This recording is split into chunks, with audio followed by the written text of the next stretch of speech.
Hello guys, कैसे हैं आप लोग। आज हम यूपी पीजीटी हिंदी साहित्य से उसके सिलेबस के बारे में कंप्लीट जानेंगे।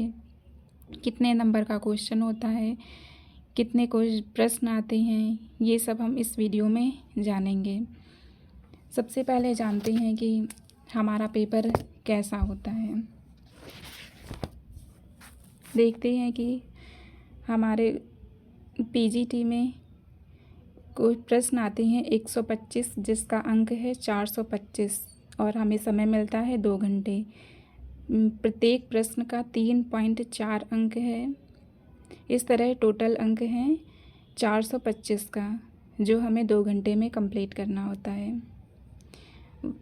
तो आज हम इस वीडियो में पीजीटी प्रवक्ता के बारे में जानेंगे, उसके कंप्लीट सिलेबस के बारे में।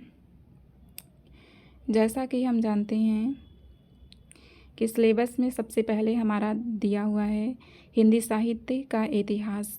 हमें सबसे पहले जानने की ज़रूरत है कि हमारा हिंदी साहित्य कहाँ से लिखा गया है, उसकी शुरुआत कहाँ से हुई है। मेन पॉइंट हमारा ये माना जाता है।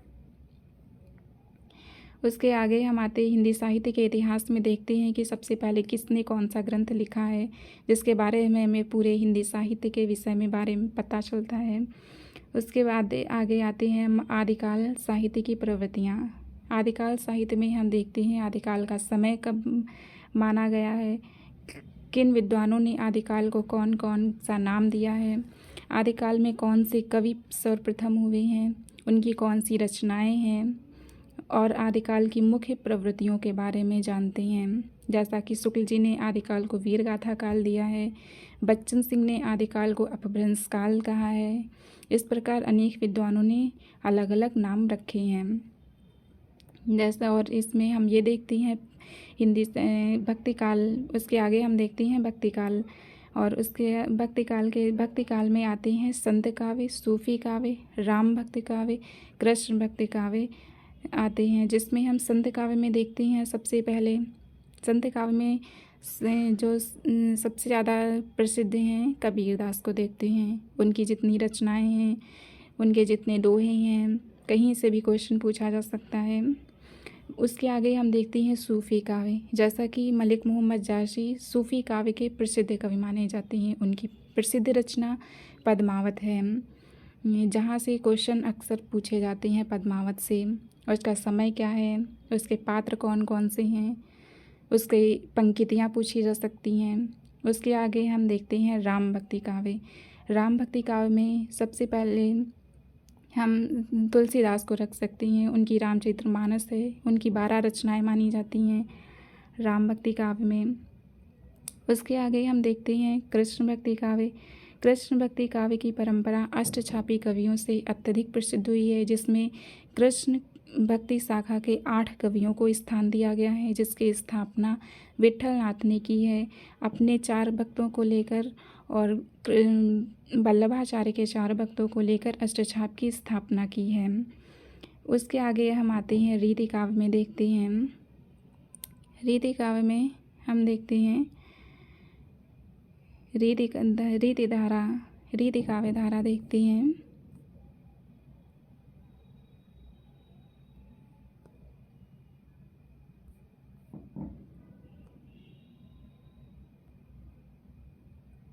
रीति काव्य धारा। उसके आगे आते हैं हम रीतिबद्ध काव्य धारा में। रीति मुक्ति काव्य धारा, रीति सिद्धि काव्य धारा। रीति काव्य धारा की शुरुआत जैसे शुक्ल जी ने माना है चिंतामण त्रिपाठी से, उसी प्रकार अनेक विद्वानों का मानना है अपने अनुसार। फिर हम देखते हैं कि भारतीय युग में सबसे पहले भारतेंदु हरिश्चंद्र को माना जाता है, जिसमें हम भारतीय जैसा कि नाम से हमें पता चलता है भारतीय युग 1850 से 1900 तक माना जाता है। उसके आगे आते हैं हम द्विवेदी युग में महावीर प्रसाद द्विवेदी, जिनके नाम से जाना जा सकता है द्विवेदी युग। अनेक विद्वानों ने अपने अपने मत के अनुसार इसका समय अलग अलग निर्धारित किया है। उस प्रकार हम आगे देखते हैं छायावाद। छायावाद में रामचंद्र शुक्ल सर्वाधिक प्रसिद्ध हुए हैं। छायावाद का समय 1800 से 1836 माना जा सकता है। उसके आगे हम देखते हैं प्रगतिवाद।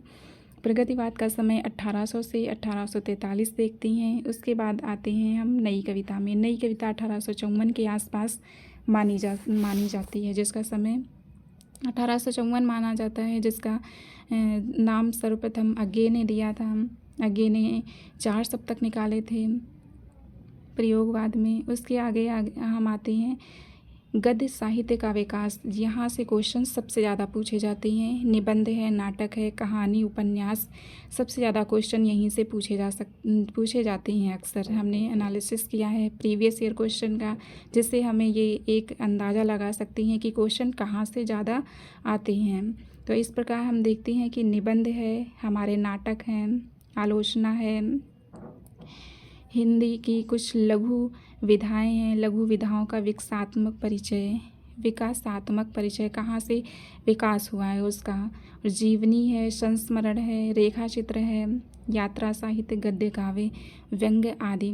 उसके आगे हम आते हैं काव्य शास्त्र में, जिसमें हम पढ़ते हैं अव्यय क्या है और उसके अव्यय भेद पढ़ते हैं, रस पढ़ते हैं, कौन कौन से रस हैं, कौन कौन से किसने रस कितने माने हैं, छंद कितने हैं, किस छंद में कितनी मात्राएं होती हैं, अलंकार कौन से हैं, अर्थालंकार कौन सा है, शब्दालंकार कौन सा है, और काव्य गुण किसने कितने माने हैं, काव्य दोष किसने कितने माने हैं, शब्द शक्तियाँ कौन कौन सी हैं, अभिधा लक्षणा व्यंजना शक्ति, ये शक्तियाँ, इनको हम पढ़ते हैं। उसके आगे हम आते हैं भाषा विज्ञान में।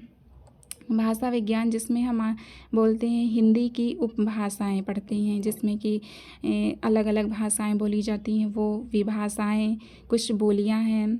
हमें पता होना चाहिए कौन सी बोली कहाँ से जन्मी है, कहाँ कौन सी बोली बोली जाती है, ये हमें पता होना चाहिए। हिंदी की संपदा कहाँ से है, हिंदी की ध्वनियाँ कौन कौन सी हैं, ये हमें पता होनी चाहिए।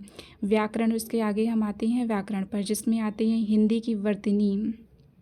सर्वप्रथम हम देखते हैं हिंदी की वर्तनी। उसके आगे हम देखते हैं संधि कौन सी हैं। संधि है, उसमें संधि जिसमें स्वर संधि आती है, व्यंजन संधि आती है, विसर्ग संधि आती है। समास हैं, जिसमें हम सारे समास देखते हैं। फिर लिंग है, उसके आगे वचन है, कारक है, चिन्हों का सही प्रयोग, पर्यायवाची है, विलोम है, वाक्यांश के लिए एक शब्द है, वाक्य शुद्धि और मुहावरा, लोकोक्तियाँ आदि, ये हमारा व्याकरण का पार्ट है। उसके आगे हम आते हैं संस्कृत साहित्य में। संस्कृत साहित्य में हम देखते हैं संस्कृत साहित्य के प्रमुख रचनाकार हैं, उनकी रचनाएं, जैसे भास हैं, कालिदास हैं। कालिदास के जितने नाटक हैं, महाकाव्य हैं, सारे हमें याद होने चाहिए। उनके जितने पात्र हैं, जितने खंडों में लिखा गया है, वो हमें पता होना चाहिए। भारवी की कौन सी रचना है, उनके कौन कौन से पात्र हैं, कितने ग्रंथ लिखे गए हैं, माघ, उनका जन्म कहाँ हुआ है, उनके माता पिता कौन थे। उसी प्रकार माघ, दंडी, भवभूति, श्रीहर्ष,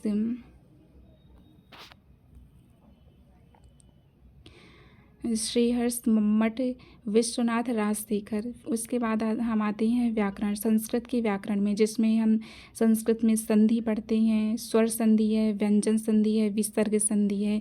फिर आते हैं हम विभक्ति कौन कौन सी विभक्तियाँ हैं, उपसर्ग किसमें है, कहाँ पे है, प्रत्यय कहाँ है, और पढ़ते हैं आगे उसके शब्द रूप कौन कौन से हैं, धातु रूप कौन कौन से हैं, काल, अनुवाद। इस प्रकार हम अपने कंप्लीट सिलेबस को यहाँ पर देखते हैं।